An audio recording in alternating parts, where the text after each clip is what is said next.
What is up, wrestling fans? Welcome to episode number 424 of the Smark Moment Smack Talk podcast, Hot Tags of the Week, where we will break down some of the current events, the rumors, the news, the gossip, and everything else that went down in the world of professional wrestling over the past few days. And who are we? Well, you should know by now. And if you don't know, then go back and listen to 424 other episodes. Screw you.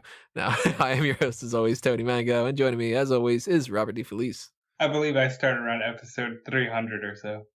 Has it been that long? Yeah, that makes sense. I don't know. Still The feels important like thing is we're here.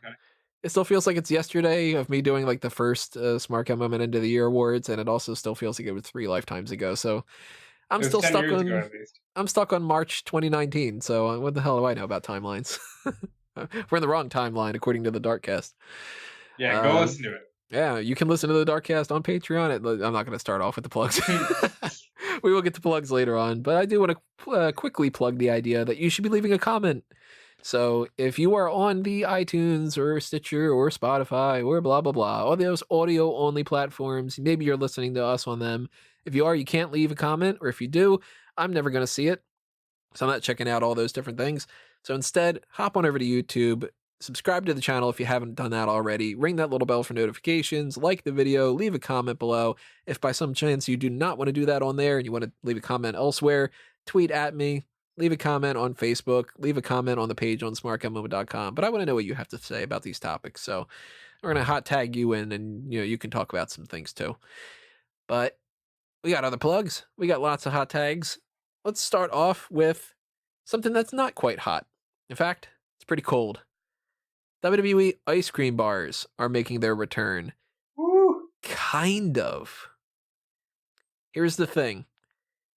They're That's not my ice. They're not. Yeah. What do the ice cream bars boil down to? Cream. Cream. They're not the ice cream bars. They are very similar in some ways and completely not the WWE ice cream bars. Instead, they are ice cream cookie sandwiches, and basically they're just vanilla ice cream sandwiches. I hate it. But they've got the imprint of 4 people on it. They've got Macho Man Randy Savage, John Cena, Becky Lynch, and Roman Reigns, the way that the old bars used to have. But they're not the bars because they are cookie ice cream sandwiches. So maybe the cookie's the same. They do have vanilla ice cream. That's the same. You're missing the chocolate layers. Yep.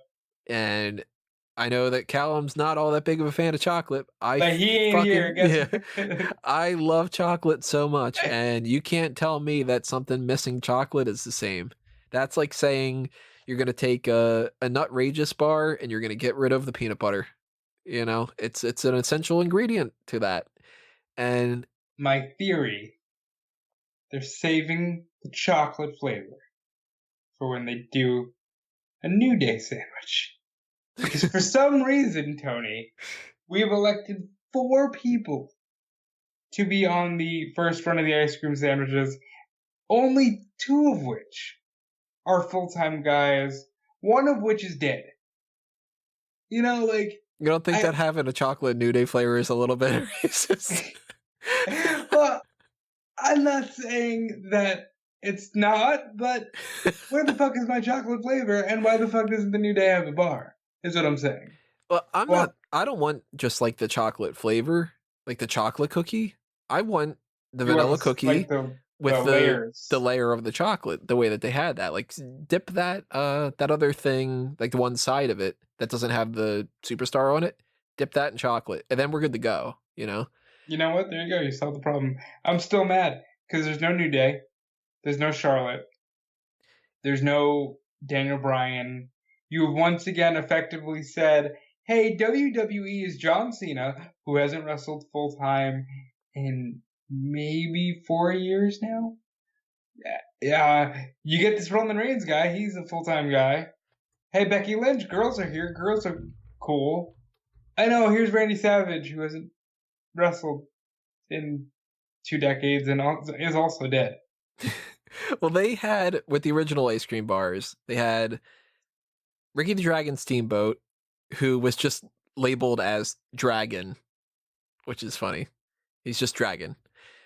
There's Strike Force, Hillbilly Jim, Hulk Hogan, who was just Hulkster, Miss Elizabeth, the Macho Man, Ted DiBiase, Honky Tonk Man, Andre the Giant, Bobby Heenan, George the Animal Steel, and Coco Beware. You had, 2, 4, 6, 8, 10, 12 different designs that you could have potentially gotten. My guess with this is they didn't want to do more than the 4 because they only have 4 in a pack. So it'll have 1 per, like 1 Roman Reigns and 1 Becky Lynch and whatever. And that they also are doing a very safe test. Run, yeah. I think that they think, and maybe this is another thing too, they're doing it as ice cream sandwiches instead of ice cream bars because you don't have to package and manufacture the popsicle sticks. Maybe that's a cost-cutting thing. And maybe the cost-cutting thing is that you don't need to print more than the 4 superstars. You just have the 4 prints and that's about it. But if they catch on and they really get popular enough, I think you're going to see special editions to try to get people to buy them more. And it's going to be like, we changed the package. You know how like they do like packaging for like cereal and it'll be like, now in the blue box, you get extra marshmallows. Not even that. Even when it'll just have like, this is Captain Crunch, but it's Spider-Man Captain Crunch. And literally the only thing about it is they slapped Spider-Man on the box. And there's nothing Spider-Man related. I think kids bought it, didn't they? The kids buy it. And I was one of those stupid ass kids that I'd be like, I want the Spider-Man box. And then it's like, why do you want the Spider-Man box? It's an extra 75 cents. Well, because it's Spider-Man. Okay, well, what are you going to do with the box? I'm going to throw it away after I eat the cereal. But I'm eating Spider-Man. Like, what the fuck? Right. Kids are stupid. And you want to market to them. And if you market a new package and, a year from now, because these are coming out in April. They're Good Humor, for anybody who doesn't know. Good Humor, they have it on up their website and stuff. I'm ready to buy them now. Yeah, I want to fucking buy them now already, too. I'm like, oh, man, I want to try these cookies. But the game plan, I'm assuming, is they're going to market these around WrestleMania, because it's April. And then by the time the next WrestleMania comes around, maybe there's people like, how Kofi was a big part of this past WrestleMania. Maybe they spend the money and they do the imprint to have, like, this is the WrestleMania 37 edition. And it's, I mean, who knows who's going to be there at the time, but, it's Braun Strowman and Roddy Piper because you have a legend for each one, and Charlotte Flair and fucking, I don't know, Big E. Like, you do whatever it is like my that. New Day pops? It didn't become a thing, really, did it? No, but they made them. Yeah, why didn't they catch on? But I think that that's what they're trying to do. Of course, there's no like official declaration that that's how things are going to play out and stuff. And I kind of figure they're like, all right, we'll do 4 in a pack. We'll do 4 prints. That'll be it. Who 4 can we do? Well, let's have a man. Let's have a woman. Let's have a legend. And John Cena we'll put on the cover, And they went with Macho Man because he's less controversial than Hogan. Okay, and I get that. I'm still genuinely mad that, like, you didn't just have, let's say, if you want to make it a number divisible by 4, why didn't you have 12 designs ready to go, and then you can sell 3 different box types?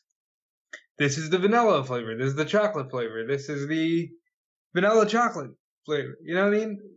That's the other thing, too, is they could do, like, the chocolate cookie and have, like, the, you invert, because right now the cookie parts, a vanilla cookie, so you have to have like the dark print on there. Well, you put the chocolate cookie on there, you make it a white print.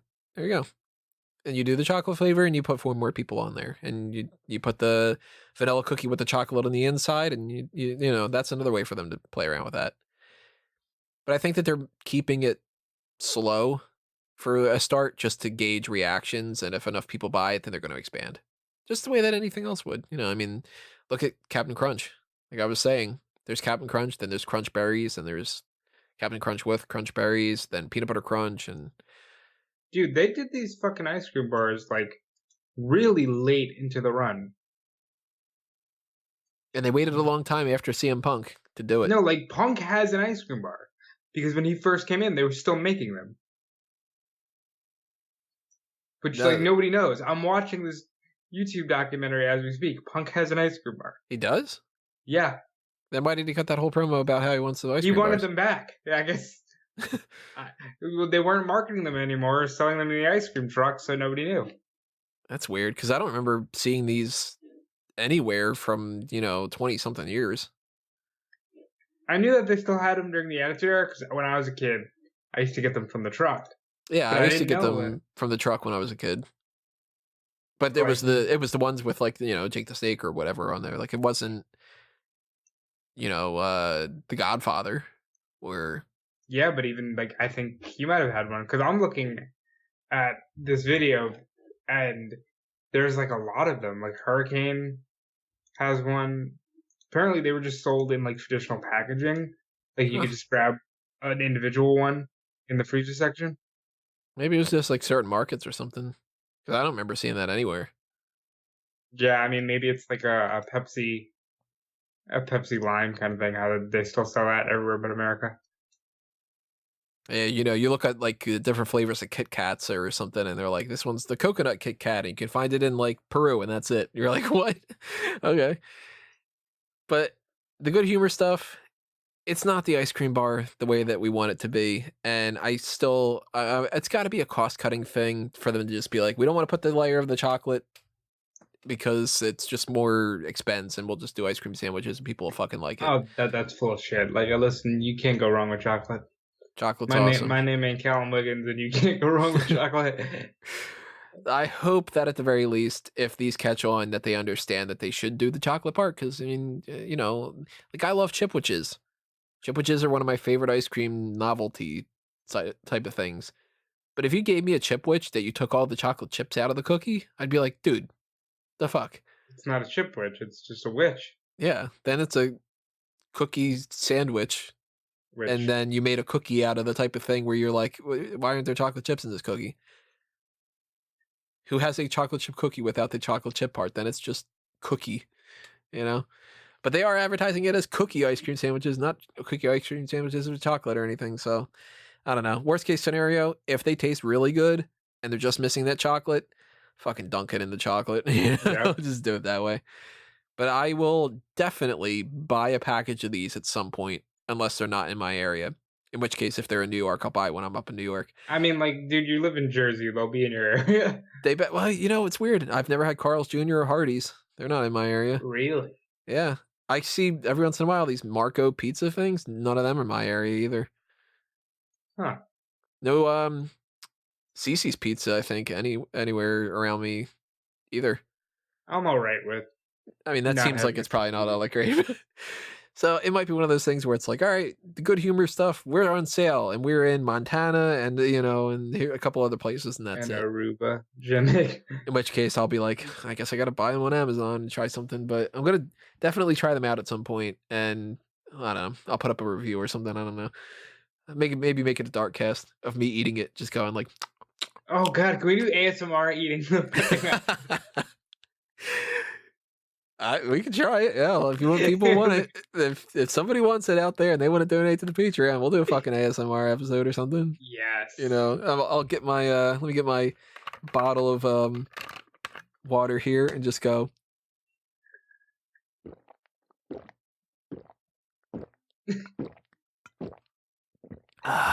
There you go. All right, that's too loud. I'll do the burp that goes along with it in a minute. But yeah, we'll do something with the ice cream sandwiches. I don't know what we'll do, but I'm excited to try them out. And at least it's better than nothing, Yeah. That's positive. I hope Punk gets one. Me too. He should get one of them when they have them like available and eat one on the air through an episode of Backstage. Yeah. I mean, he's got an hour. He could eat all 4. And just like, just sit there and he's just taking some bites and it's just like, bum, ba-da-dum. He's just like, just good news from one thing to another thing.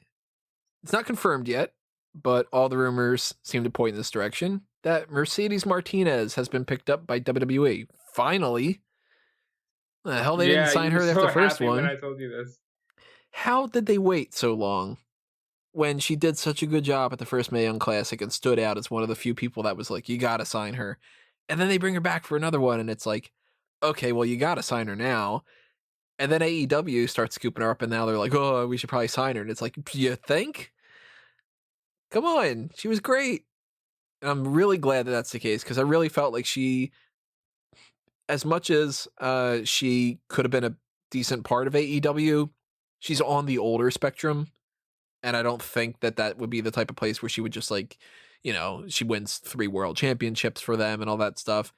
I feel like WWE needs to be her home, and she needs to be one of those people that becomes a trainer. I think that's what they offered her, and I think that's why she's going.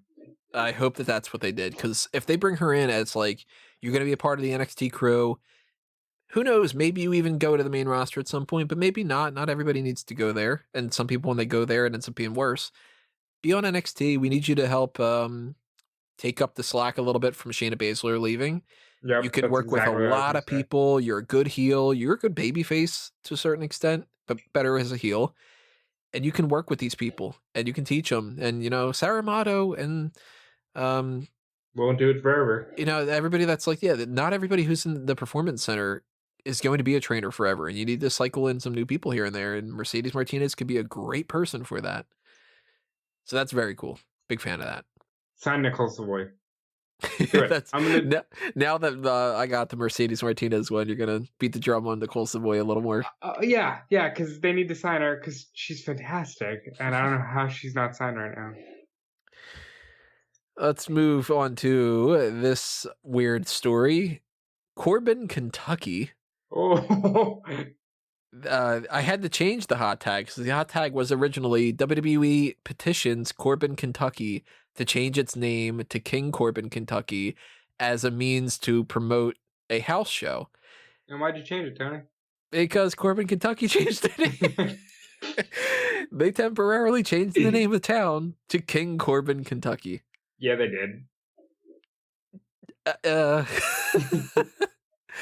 And they got like a decree and everything from the mayor. I love it. It seems like it's practically an official thing. Like, they should probably add that on Wikipedia. Is it on Wikipedia? I didn't even see if that's the case. Let's see. Corbin, Kentucky, Wikipedia. There's a little bit of your ASMR for me typing and all that.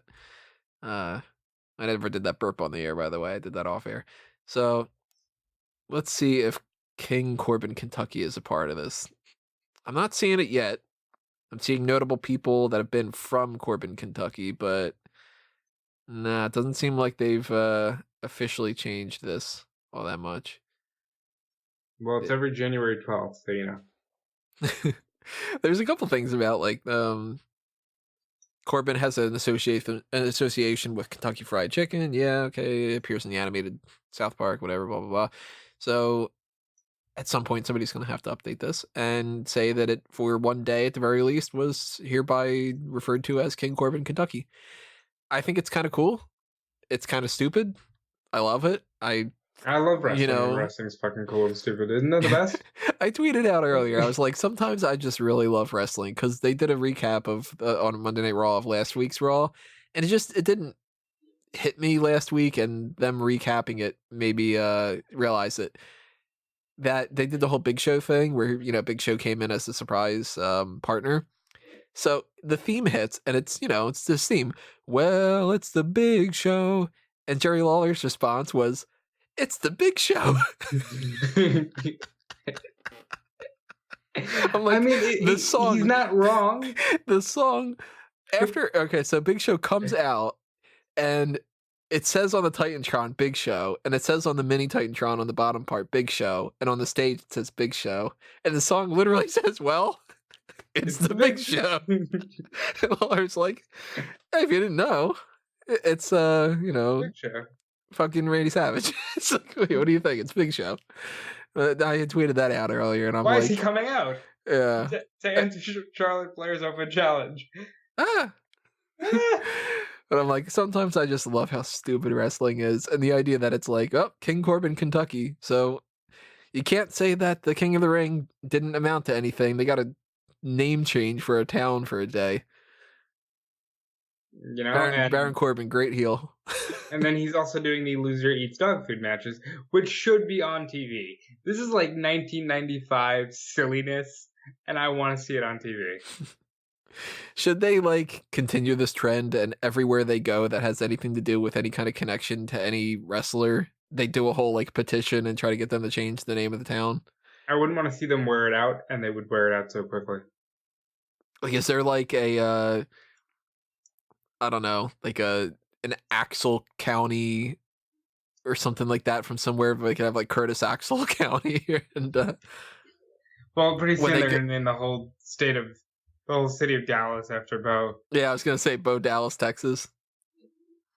That'd be kind of funny. And then they just like put a statue up of him doing the thumbs up and saying, you know, you can Bo leave in Dallas or something like that. Pretty cool. Bo leave. This is one of those stupid, silly stories that I just love, though. People are probably like, my God, why do you talk about this on the hot tags instead of talking about, like, that this great match happened in, I don't know, the Dragon Gate? I'll be like, well, because I don't watch Dragon Gate. That's why. Listen, I'm all for wrestling silliness after this. Like, seriously, we'll get into a little bit of this, but wrestling Twitter this week was a dumpster fire of just trash. And, like, it's nice to get into some silliness. Well, if you want us to do more silliness, I mentioned the Darkcast, I mentioned the Patreon, but I didn't quite clarify what that is. If you don't know, if you're brand new to the whole show, the Patreon is Patreon. You should know that. If not, it's a donation platform. You can donate $1 or more and help us keep the lights on and help motivate us to do more content or make sure that we have the time to be able to do that content. That is the Pick Your Poison tier. If you're able to donate it to a specific, like, we want you to do this, then we will, because that's the point. And that's, we're still going to have another one coming up for Guest 5 at some point this month. So, Guest 5, if you have any ideas, toss it our way. Go back and check out the other ones we've done with that, but maybe you only have $1 to spare, and that's great. $1 goes a long way, especially the more people do it.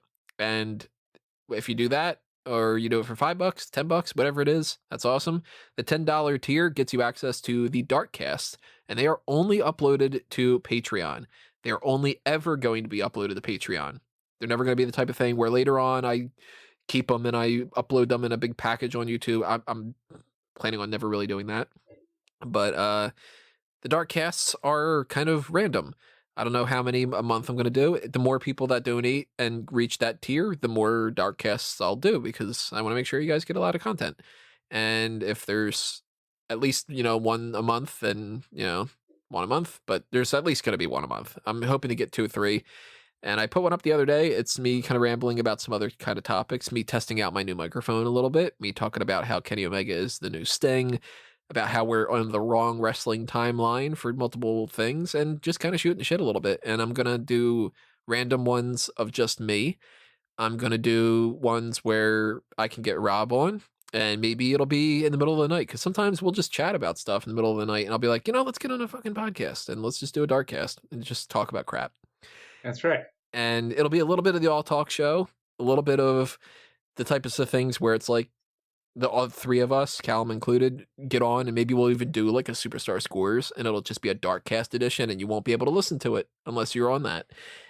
I'm going to have some fun with it. We're going to be shooting the shit about whatever we think of sometimes, and sometimes we might even do it after we've done another show and just kind of keep the recording going. Or maybe we'll do stuff like, that we wouldn't really want on the air.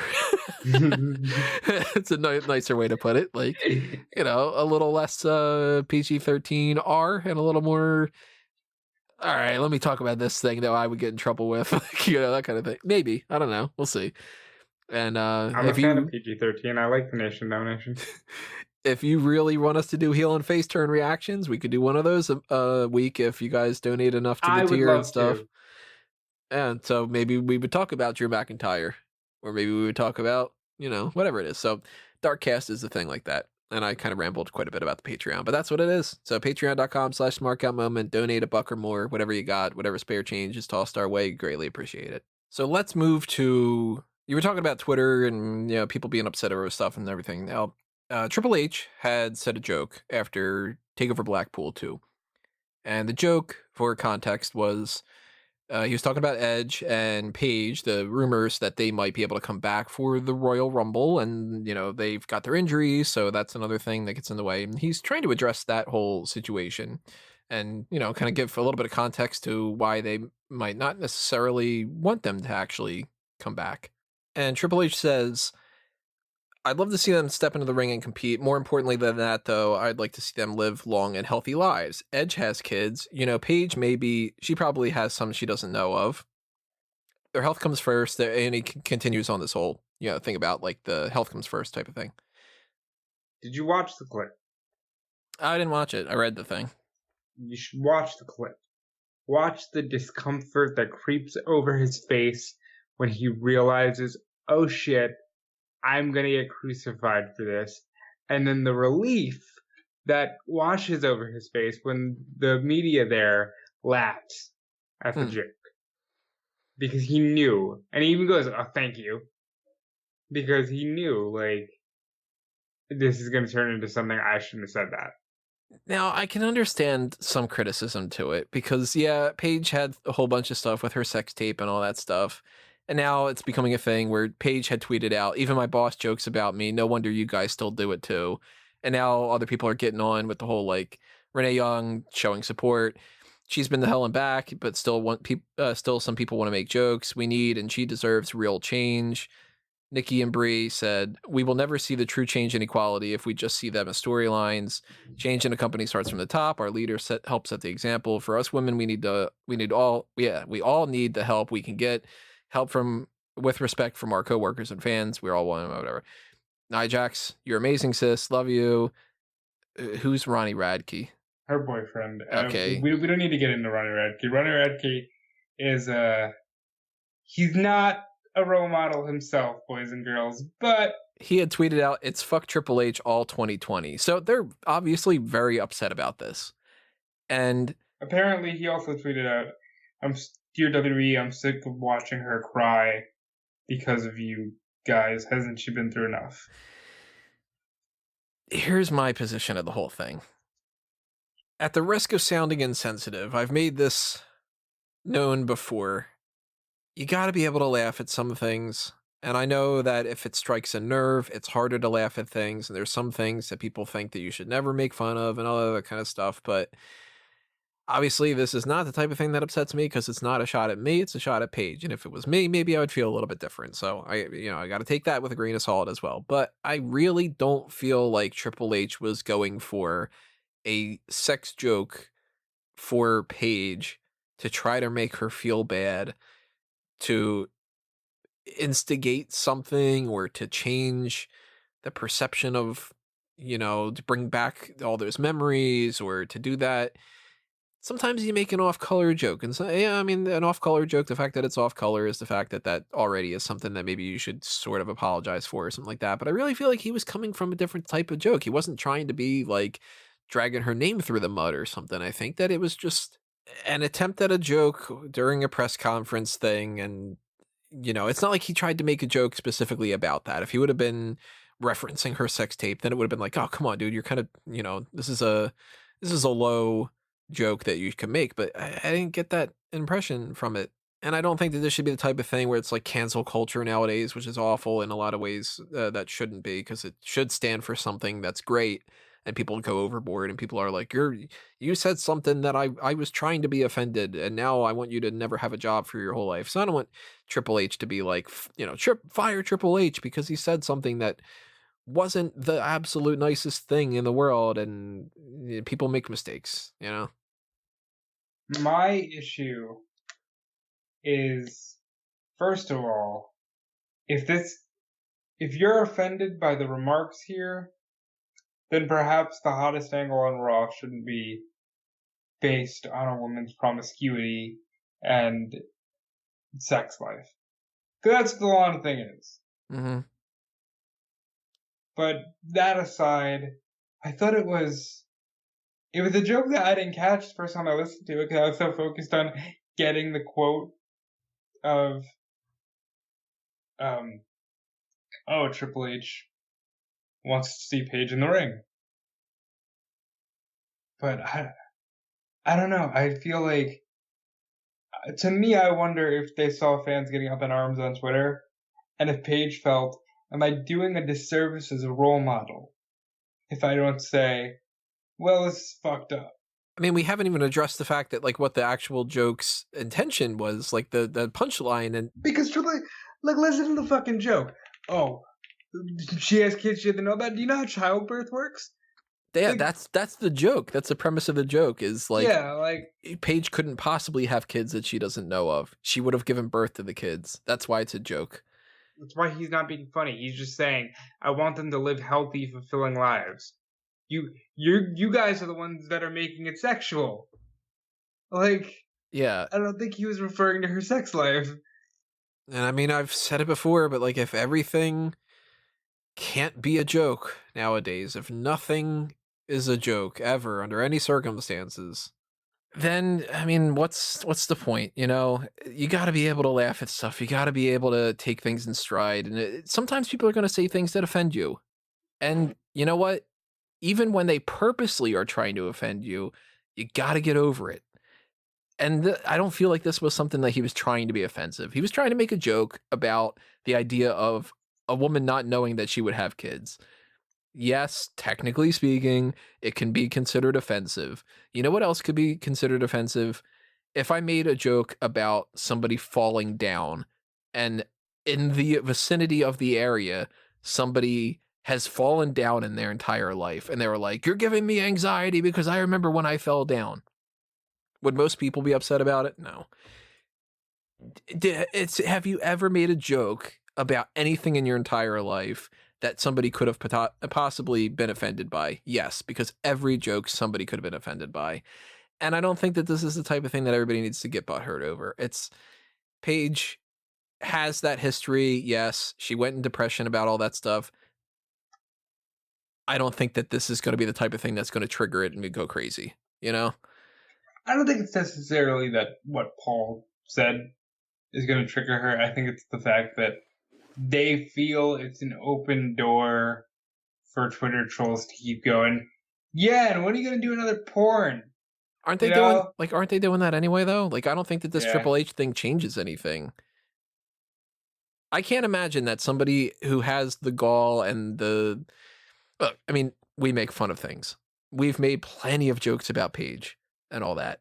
And I'm sure if I knew Paige personally, I would be more upset over it because everybody does that. You know, every charity that people get involved in, usually it tends to be because they know somebody from that ailment or they know somebody with that affliction or whatever it is, because they know it better and they're able to kind of judge it better and they have a personal investment in it. I don't have a personal investment in it. So it's easier for me. And some things that I do have a personal investment in, I still laugh at because that's the whole point of me saying you should be able to laugh at things. But I feel like if you're the type of person who goes out of their way to try to upset people, which we don't do, you know, we make our jokes, but I'm not out there tweeting at Paige and trying to upset her and stuff. You're the type of jackass who's going to do it no matter what. And you're not looking for approval from Triple H to make a joke that could be twisted as potentially in that direction to be like, now I can do this. I kind of figure she's getting this kind of stuff all the time as it is, and this isn't going to change it. And yeah, technically speaking, Triple H, quote unquote, should not have made that joke and quote unquote should have put up a better example and all that. And but I'm sure he's already apologized to her behind closed doors. And if you said that he had like a moment of like, oh, I shouldn't have made that joke, everybody makes me jokes that they shouldn't have made at different points. And you know what? Maybe he learned something from it. Maybe this just sweeps away. Maybe it was a slow fucking news day, you know? And it certainly wasn't, because we have many more hot takes to Yeah. cover because the news didn't fucking stop this weekend. Yeah, and I do think that it's important to talk about the Tessa Blanchard stuff. Now This is a mess. That is a mess that you know more about than I do. So I'm going to rely on you to kind of fill in some blanks for me. This is what I know from the situation, or from what I've perceived from the situation. La Rosa Negra, that's her name? Yeah.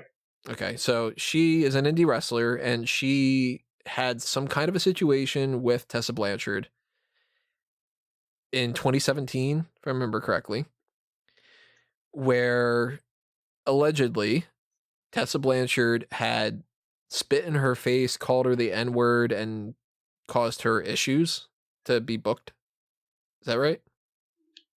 I don't know about the caused her issues to be booked, but she did allegedly spit in her face, call her the N-word, and apparently has just a history of being a locker room bully and putting others down. Because the way this started was Tessa tweeted out, "Hey, women, you should support one another. You'd be surprised what happens when you do." And Alston K, Sienna, immediately jumped on her like, the audacity of this tweet. You remember that time when you spit in a black wrestler's face and called them the N-word in Japan? And then Chelsea Green jumped in and said, "You constantly put down, bullied, and belittled countless female coworkers, including me. Is that support?" And then Priscilla Kelly chimed in, "Hey, remember that time that you tried to drag my name due to something that didn't even involve you?" And then the actual person in question, La Rosa Negra, tweeted, and it's now been deleted, "Oh, thank you for sticking up for me. Yeah, that happened in 2017. You know, I'm not mean. People shouldn't be like that." Then I didn't stop. Isla Dawn tweeted, "As someone who experienced your bullying firsthand, received regular verbal abuse, was spat on, had rumors spread about me, dealt with multiple attempts by you to blacklist me from other companies. I just pray you now follow your own advice." Big Swole of AEW then chimed in with, "Hey, just because you're hearing about the situation now doesn't mean that it hasn't been known about for years, and I've actually tried to get them to mend fences." The idea being that they have now mended fences. The report came out earlier today that things are good between them. And a lot of people were speculating that this was happening just because it's right before Hard to Kill, which ties into a story that we're going to reference, but that's kind of one of the big things. Yeah, I mean, Moose directly said to Allison Kay, "I guess you and Chelsea Green are absolute angels with a clean past. The timing of these tweets from you shows a lot about your characters." Yeah, because she won the Impact Championship at Hard to Kill. Yeah, she's now the Impact Wrestling World Champion. Not the Women's Champion, not the Women's World Champion. She's the World Champion. She wrestles men. Yeah, so it's that obviously... thing that China should have done 20 years ago? Well, she did. She won the Intercontinental title. But she was in the running to face Stone Cold at SummerSlam, which is another story entirely. Yeah. But, maybe it would have had more impact when China did it. I'm not saying it doesn't have an impact now. This is cool. At Impact, so. Yeah, it is at Impact. But Tessa is the world champion. It's just that there's this weird black cloud now. And, Gail Kim came out and gave her a hug after the show went off the air. And people called Gail Kim out on that because some people are just like, listen, if you have that in you, then you have it in you. You're just a racist and a terrible person. Now, I cannot excuse the spitting in your face, calling you the N-word. Right. Because, I think everybody can kind of agree. If that happened... That's a shitty thing to do. Then, yeah. Spend the rest of your life trying to rectify it and be a better person. But that's a shitty thing to do in that moment. As far as being a locker room bully, who's your favorite wrestler of all time, Tony? Shawn Michaels.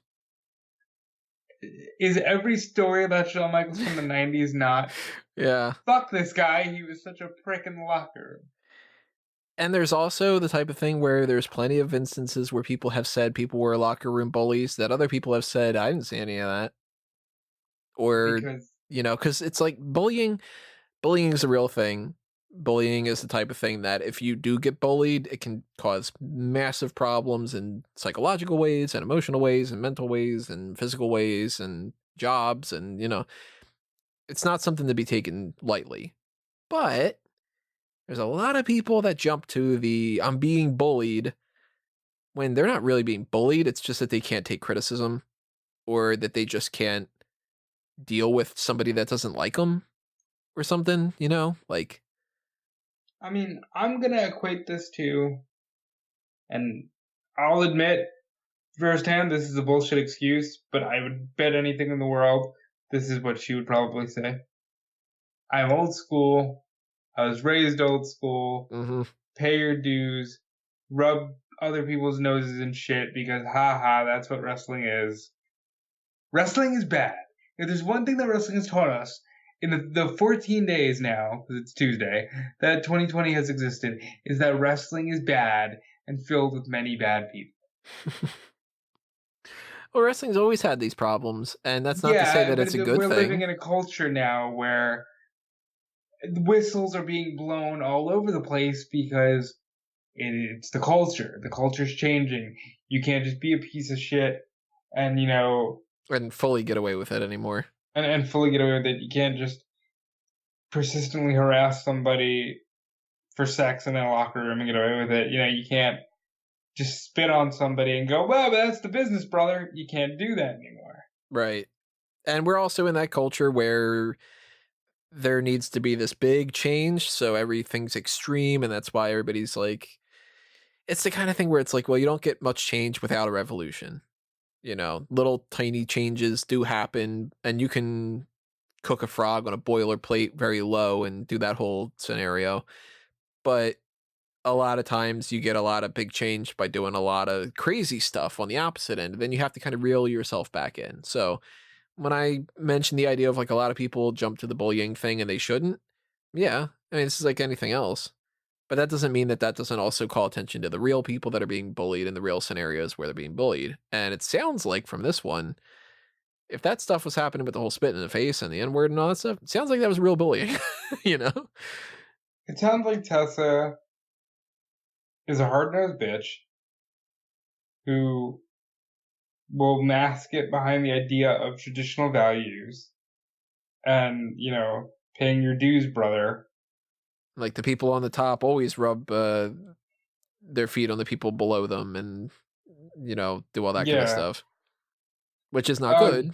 Don't you know that when you're a young boy, you got to set up the ring and, we also get to, like, beat you with the turnbuckle because it's funny to watch the welts grow. Yeah. Wrestling's fucking stupid.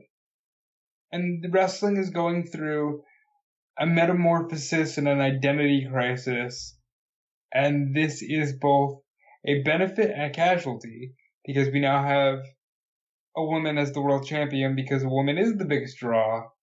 And she's also being persecuted as a bully and a racist because, well, traditional values, brother. Do you think that they should have not given her the championship because of this?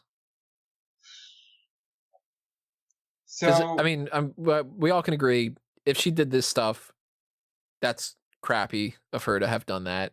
And I don't think that anybody can really like defend that. So there's really no discussion of like, well, if she did that, then what did we talk about? Well, that sucks. Why did she do that? That's stupid. But all right, Tony, but you're at a job interview, right? Mm-hmm. And well, what's the job for? Yeah, let's say it's to write for IGN. Well, we really like your resume, and you obviously you have the passion for it. But this one time in 2016, you got into an argument with Samoa Joe on Twitter. And we don't, you know what? We don't want you and your argumentative ways here. Do you really need to be judged in January of 2019 for what you were doing in November of 2016? Yeah, that's where a lot of these things come in, where there's a certain level of if somebody's grown, if somebody's changed, there's some diminishing returns. To be clear, I'm not standing up for her and saying she's changed. Yeah, because she might not. She might do the exact same stuff now. She might still be a bitch. She might still be a fucking she might be worse. And zero person. She might be worse. Yeah. But in the eyes of Impact, they don't see this. And they had a plan. And they went ahead with that plan. I don't know if I can fault them. Yeah, I kind of don't think that I would have changed all that much either. Depending on because we don't know about everything backstage too. That's the other thing. We're judging this based off of what we can know. Maybe there's even more to it backstage that would be even easier to go in that direction, or maybe they're ignoring stuff that would have been harder, like from what I see, I'd be like, hey, look, maybe you should like issue some kind of an apology or whatever, like that kind of stuff. We're going to put the championship on you, but do not do any of this crap. if you do any of that, we are denouncing the hell out of you, and we are taking that title from you, and we are, like that kind of thing. At the same time, the moral history of Impact Wrestling isn't so high. They kept bringing Del Rio back in the middle of all of the Paige stuff. Remember, you can't say too much about Paige. This is true. But he tried to. He fucking went on air. This I really felt uncomfortable with. He went on air on a pay-per-view and was like, I didn't even touch her. It's like, whoa! Fucking whoa. But they allowed that to fly. I don't know, man. It's a tough, tough call. They did what they did. It's historic. Maybe this blows over. Maybe it doesn't. Listen, she can lose the title tomorrow and she'll be fine. She made the history. You can't take that away from her. Do you like the idea that she won the championship? I would have liked a lot more on Friday. Even ignoring all the social media stuff, just like if we narrow our perspective to the championship win. I don't follow Impact, so I don't care at all. Yeah, she's the biggest star the fucking company has. It sounds like she is, from my outsider perspective. She's the biggest star the company has. If you believe the rumors, Brian Cage is gone. Yeah, that's something that he's potentially going to AEW, although Melissa Santos has said that that's not necessarily the case. But then again, didn't John Morrison deny everything about coming to WWE? Yeah, didn't this, didn't that, and Where there's smoke, there's fire, and it looks like there's a fire brewing. John Morrison was there for all of 2019. He left. The Lucha Brothers were there. They left. Austin Aries was there. He left when Morrison got the belt. Where's Aries at now? He was in MLW for a bit. I don't think he's doing much of anything in particular right now. But they don't have much of a choice. So yes, I agree with the move. I feel like from what I've seen, of what little I've seen, they've been building this whole thing with Tessa and Sami Callihan, and that's the most logical direction that they could have gone. I know that some people would want them to take a stance and really make a difference, and I honestly feel like it wouldn't have made a difference. You just would have had a disgraced hero, and you're probably not going to have a strong chance of getting that belt on a woman. Yeah, I kind of feel like everybody wants to criticize everybody nowadays for the moments where they're not 100% perfect and kind of make it seem like they're all terrible people, and that's another whole discussion for this type of culture, like the cancel culture and all that stuff. And that's not a direct comment on the allegations that Tessa Blanchard spit on somebody and called her the N-word. Like I said, you can't excuse that. Yeah. That's like, you're a piece of shit. Yeah, there's always levels, and it's like there's some people who, if they didn't hold the door open for 10 people in a row and the 11th person came and they just decided, I'm done holding the door open, people would be like, because people are like that nowadays, they'd be like, oh, you're a terrible person, you didn't hold the door open for that 11th person. It must have been because she's a redhead, you piece of shit. They'll look for reasons to be, upset about whatever and stuff. But then there's also, obviously, the situations like potentially this one where you're like, yeah, if that's the case and she's doing that backstage, that needs to be a discussion. She cannot do stuff like that. And that's not the type of person you want as your champion. So hopefully she's not doing that kind of stuff. And if I'm Tessa, that's not the person I want to be. Yeah, that's not the person that anybody should want to be. So yeah, I would hope that brings some change. If they did kind of squash their beef, then that's good. That means that that's a step in the right direction. And if you're Impact and you weren't in the position that you could pick between not doing that and making a stance on that, I kind of feel like if you said, we're going to err on the side of justice and we're not going to put the title on her because it could upset people, I don't think it's going to change anything about the culture.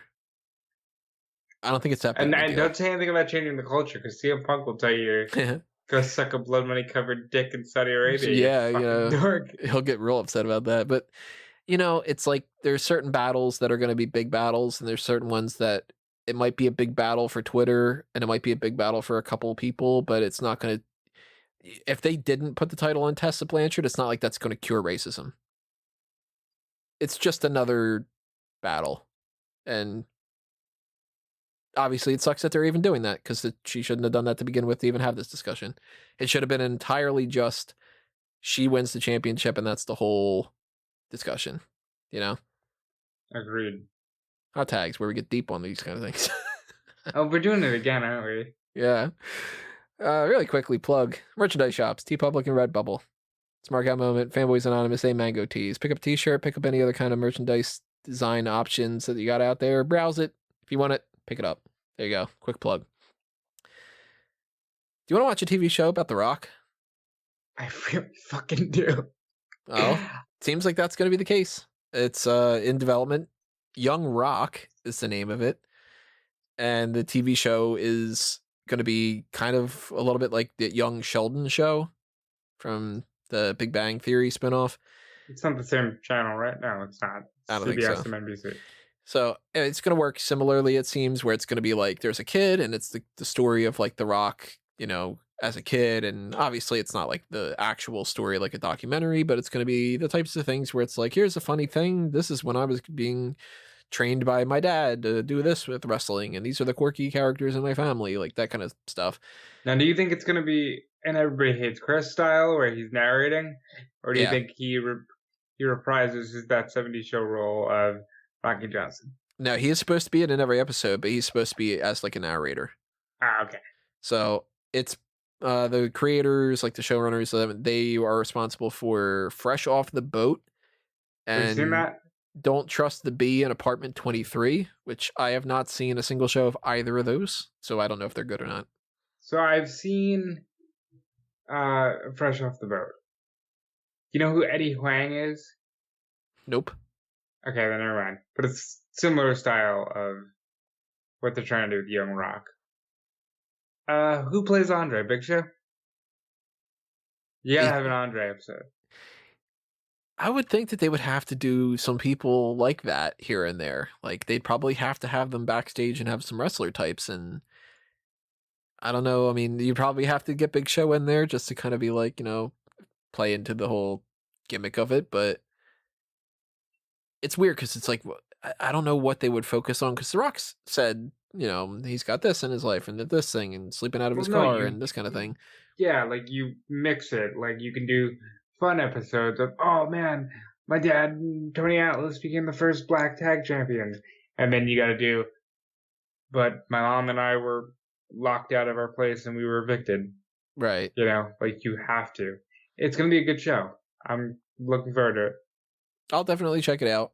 I mean, it's a wrestling thing. I'll check it out. I watched Fighting with my family. You know, I'll check out Big Show's show. And we're gonna. If you donate to the Patreon, we're going to do a running commentary of the entire thing.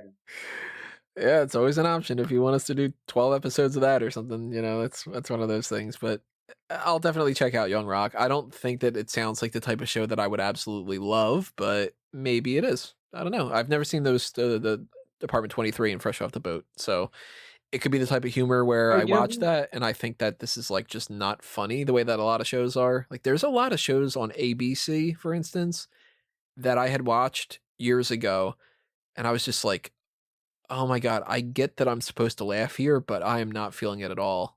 Like, there was a show about like a family that adopts an alien or something. Alf? No, it wasn't Alf. Yo. But like or maybe the family was a bunch of aliens that adopted a kid or it was something like that and it had Jamie Gertz in it. And I remember that came on like after something I had watched and I was just like, this is Greg crap. the Bunny. I know it's not Greg the Bunny, but I feel like Greg the Bunny was fucking great. That paintball episode. But I love Greg the Bunny as a child. I never didn't picture that Greg the Bunny would pop up today. Wow. That's going old school. But yeah, I mean, like I like shows like Community. I like shows like Scrubs and obviously like How I Met Your Mother and Seinfeld and The Simpsons and stuff. And sometimes a TV show can really hit, like It's Always Sunny in Philadelphia or AP Bio. I like The Neighbors. The Neighbors, yeah. That was the type of show that I was just sort of like, I don't find this funny. And it seems like you took something and watered it down to like the audience that can't take much. You know, like the type that like I don't know, Where the hell was I when this was airing because I don't remember this at all. Oh, it wasn't memorable. Yeah. Like, do you watch the Goldbergs? Yeah, that's a funny show. I've not seen a full episode of the Goldbergs. I've watched a minute or so here and there, and the jokes that I had heard, I didn't laugh at. But you never really know, because I had seen a minute or so of Modern Family, and I thought that was stupid, and I love the show now. I watched every episode in a binge one time and caught up to like season 7 or something and watched like all that stuff. And now it's one of the shows that I watch every single time it comes out. So it's like, you never quite know. My first vision of Big Bang Theory was like, fuck this Sheldon character. It's the stupidest thing I've ever seen. I will watch it any single time it's on TV. It's one of my favorite shows, right behind How I Met Your Mother. Yeah, so maybe these types of shows, maybe Young Rock will be great. Maybe I'll absolutely hate it, but I'll check it out. Maybe I'll even be eating my ice cream sandwiches while I'm doing it. Fucking Brian Gerwitz is a director and writer on this thing. It makes sense. Which is just funny to me. Like, like, that's the dream, isn't it? He went from wrestling and he actually got a good Hollywood job. Well, this got me thinking. If there was, like, the Young Rock TV show, but Big Show's got his TV show based off of his life and kind of satirizing some of that stuff. What are some of the people that should have some good TV show material? Maybe not even necessarily like that they do, 22 episodes for 10 years type of thing. But maybe you do like an anthology. Maybe it's like, hey, like funny wrestler stories back in the day. WWE story time, but changed around a little bit. Flair, I think, could be a hell of a show. Flair, like in his heyday, would be a fun show. Hogan in his heyday. Obviously, Vince from like the 1980s to, let's say, steroid trial Vince would be a lot of fun. I want a kayfabe, like, sci-fi thing on the Undertaker and Kane. Like, the origins of their character in kayfabe would be a lot of fun. Even like if they were to do some kind of a thing to try to show them as like when they were kids before the series finale is the fucking place burning down. That'd be funny. Do like a 1 season thing. You know how like they have like the assassination of Gianni Versace and People vs. OJ? That's exactly where I would put it too. Yeah, it's like, let's do something like that. That'd be fun. There's got to be a lot of people that I think like that could be fun with those kind of things. Randy Savage, I'm sure. There's a lot. I mean, they got a movie out of Paige. The movie wasn't bad. I mean, it's not like some great movie, but like... Does that mean The Rock has to be in charge of all these things in order for them to work? Maybe. Because the last thing I expected was for The Rock to do a movie on Paige.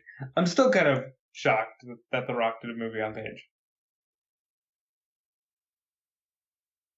I think that, like, you could get a lot out of these kind of concepts and stuff. And if The Rock show works, then maybe we get some more things like that in the future. And if it doesn't mean that necessarily that the other ones couldn't.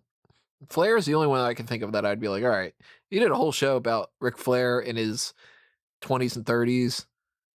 Like, just banging everything. Fucking going on flights and having threesomes in the middle of the thing and drinking like crazy and, all that stuff. Like, that would be an insane TV show. And it's like, here's the straight man Arn Anderson by him and like, like different kind of things like that. Like, I feel like the preppy private school upbringing of John Cena would make for a good time. But Mom, I want to be a rapper. Word life. That could be the name of the show. But yeah, that's a show that's coming soon. We have the show that was on the WWE Network recently, the Stone Cold Steve Austin's Broken Skull Sessions with Kane. Not a lot of new information here. Not a lot. I liked it, but I was a little bit underwhelmed in some ways. I mean, he did almost kind of directly repeat some stories that I've heard before, like almost as if he said it enough times that he knows exactly what the whole story is to say, The one takeaway for me, I hated the line about unmasking.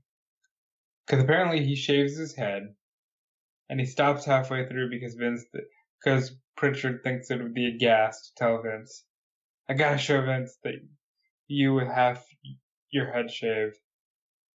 This bothered me because for years after, I then assumed that the hair on Kane was all a wig.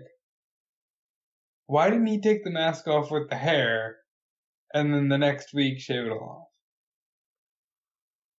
Instead of being like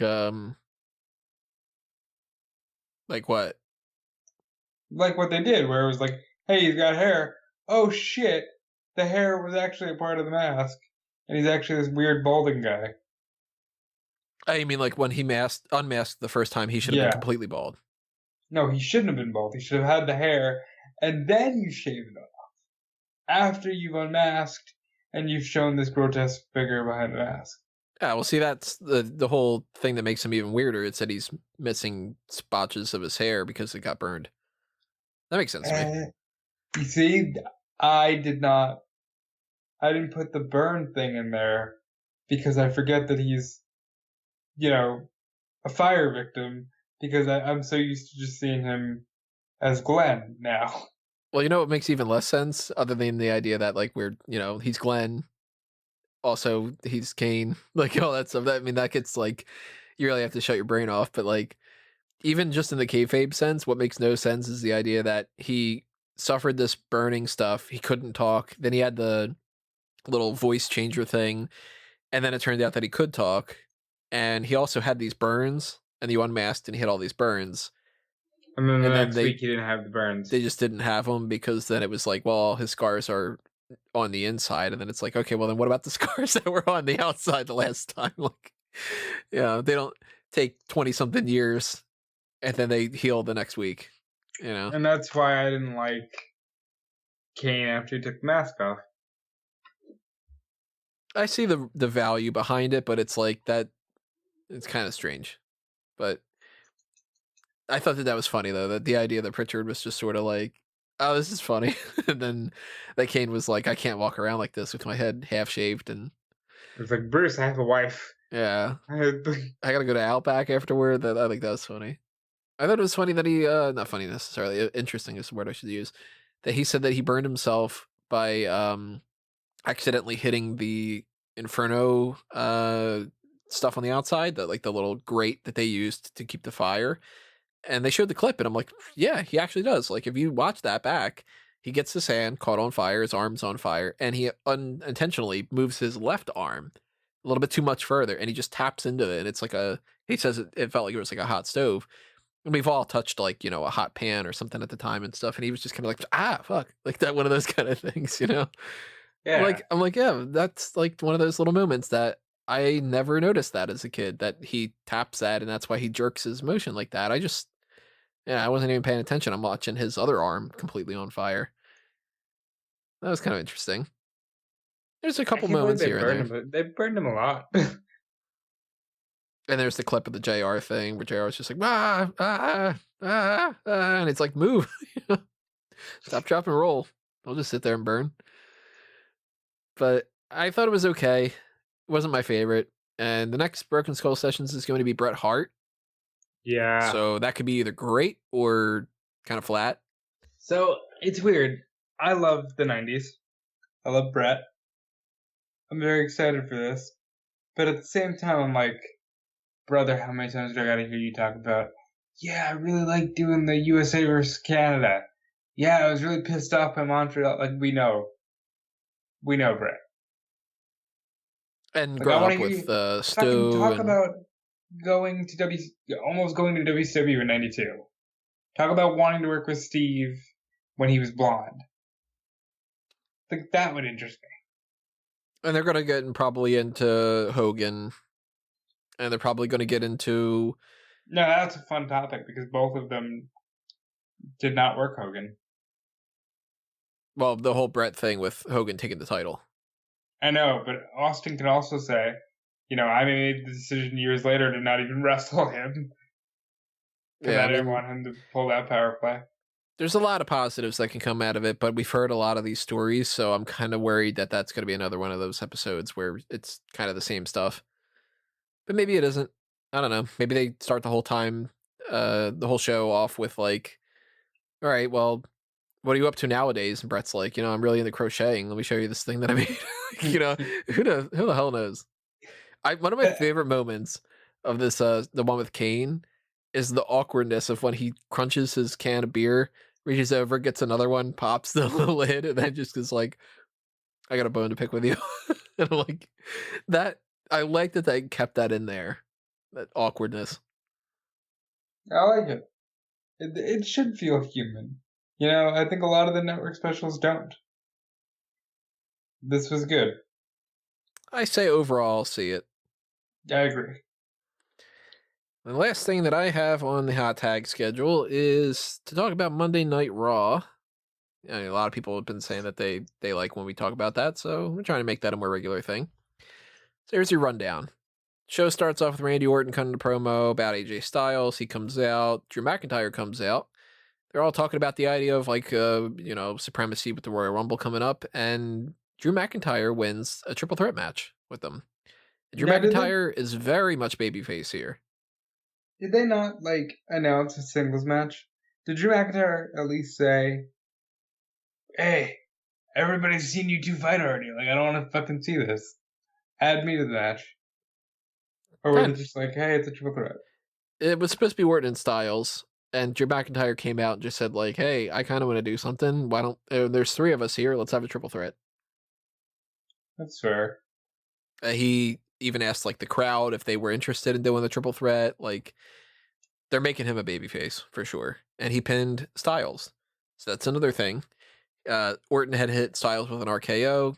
McIntyre hit Orton with a Claymore and pinned Styles from that RKO. So it's weird that WWE does this once in a while, and I don't quite understand it. They go like months of needing to turn people, and then they decide to just change a bunch of people at the same time, and then it kind of throws it all off again. Instead of being like, oh, we need another babyface, let's change one person.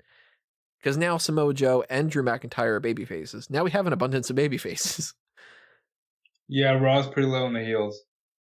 And that's like, if you would have turned one of them, and then, over the course of the next couple months, you play around with that. Now we got Big Show back in the mix, and Samoa Joe's a babyface, and Drew McIntyre's a babyface, and Orton. But Big Show can turn heel tomorrow.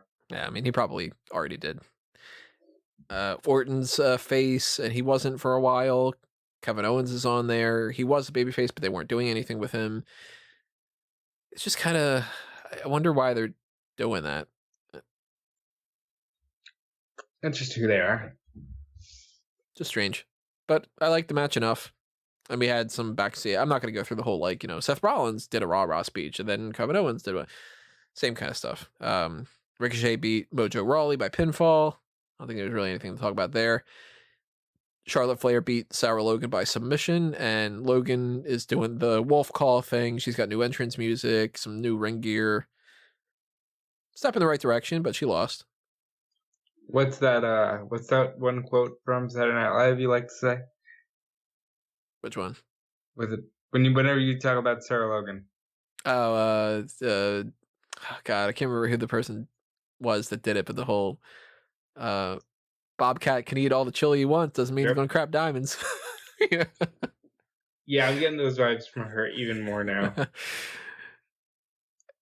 We had a Brock Lesnar Paul Heyman promo. This is actually one of my favorite parts of the night. Yeah, serious heat with the crowd. They were really into it, and Paul Heyman was on his game. They're talking about how every spoiler that he gives is always the truth, and R-Truth comes out, and R-Truth gives this pep speech for himself about, his childhood hero, John Cena, taught him that he should never give up. So this time, for the first time ever, the 24/7, 48/7, 7-Eleven, I-95 South, Lexington, Kentucky, European TV champion, I wrote it all down, will be in the Royal Rumble, and he is going to throw out Paul Heyman. And then Brock, who whenever he's having fun, just makes everything better, is laughing. And Paul goes, "No, you're in there with him." And then he goes, "I'm making history again because I'm undeclaring the Royal Rumble." He didn't say he's undeclaring himself. He's undeclaring the Royal Rumble. He's undeclaring the whole Royal Rumble. Because he doesn't want Brock to take him to Sioux Falls City. And Brock, he asks Brock, "Hey, what's up?" And he does his split, he does his dance, and Brock hits him with the clothesline, gives him an F5, and says, "That's what's up." And I was like, "This is the most fun I've had in a Brock Lesnar thing in a while." And of course, that leaves him open to being taken advantage of, and Mojo Rawley wins the 24/7 championship. So I'm glad that they did that because that was the most logical thing. And when they went to commercial break, I'm like, how do you not have somebody pin him? Like, he just got planted with an F5. Somebody has to pin him for the 24/7 title. And then when they came back, they did it. So I'm like, all right, you're not being stupid here. They did the whole Charlie Caruso talking to Bobby Lashley and Lana. That leads to the match. Bobby Lashley beats Rusev by pinfall, partially because he was distracted by Liv Morgan coming out and yelling at Lana. Lana throws a drink in her face and throws her into the barricade super forcefully. Yeah, Liv Morgan nailed that fucking bump. And they're going to do another one of these. They're having a mixed tag match next week. Yeah, I'm surprised they didn't hold that off. I just want this to end. No interest in it. Haven't had interest in it since they started it. It's just crap. Viking Raiders beat the Singh brothers in an open challenge. I said this earlier tonight. They're like fucking wallpaper to me. What, the Singh brothers or Viking Raiders? Viking Raiders. Fuck, what the fuck do they do? Like, who are they? Really? I mean, seriously, all kidding aside, what are they doing right now? Just beating jobbers for the most part. Yeah. That's going to be their whole title reign too, because once they get to the point where they're actually getting challenged by AOP, they'll drop the titles and it'll be like, well, they beat a lot of people along the way the past bunch of months, and they're beating Joe Schmo and And Joe Blow, I got you. Yeah, the Joe brothers. Not to be confused with the Cosby brothers. Yeah, with the Mario brothers. How stupid are you to name your kid Mario and Luigi Mario? Donate to the Patreon for Fan Less Anonymous so we can watch that movie, and I'll give you my whole thought process on that. Fanboysanonymous.com, that website is for the geek culture stuff, and if you want us to do a fan track of the Super Mario Brothers movie for next month, take advantage of it. It's out there. I'd love to rewatch that thing and go through all that misery. You're the only one, I think. You're the only one who's like, fuck yeah, let's watch the 93 Mario Brothers movie. I watched it as a kid. As a kid, I didn't like it. So if I didn't even like it as a kid... As a kid, you didn't like it? Wow. Yeah. I had one of the toys. The Mario and Luigi toy, but... we'll go down that rabbit hole maybe. Or that tunnel. That green pipe. We'll go down there. I think we should. We are going to also have next week an Andrade and Rey Mysterio ladder match for the United States Championship. They had a little promo where Andrade was saying that he is embarrassed to call Rey Mysterio Latino. It's like, Christ, okay. That's a thing. Becky Lynch and Asuka had a contract signing. Hold on. Andrade, his belt, it doesn't have his name on it. It didn't? No. What does it have on it? They have a blank nameplate now. And for the last few weeks, it said Rey Mysterio. Huh. Strange. That's very strange. So I don't know why they don't just, put that new championship out there, but maybe they're saving it. Asuka spit in Becky Lynch's face. Not much going on there. She is basically... Becky cut a good promo. I thought that was a good promo from Becky. All right. She seems more motivated with this than she did doing Lacey Evans stuff. Or anything last year, really. Yeah. After Mania last year. Eric Rowan beat a jobber, and during the match, he tried to reach into the cage to show the guy whatever it is, and it bit his hand, and he started bleeding. So they're really going with this whole, the thing's bloody kind of thing. What are we going for here? What is it? I have no idea, because now it's not a matter of that it spit blood on that guy's face last week, because it bit Eric Rowan, so it probably bit that guy's head. That's what they were going for. So now it could be anything, because now it's not something that has to start spitting blood like a goddamn sprinkler. But I don't know. I still kind of think maybe it'll end up being some kind of rat or possum type thing.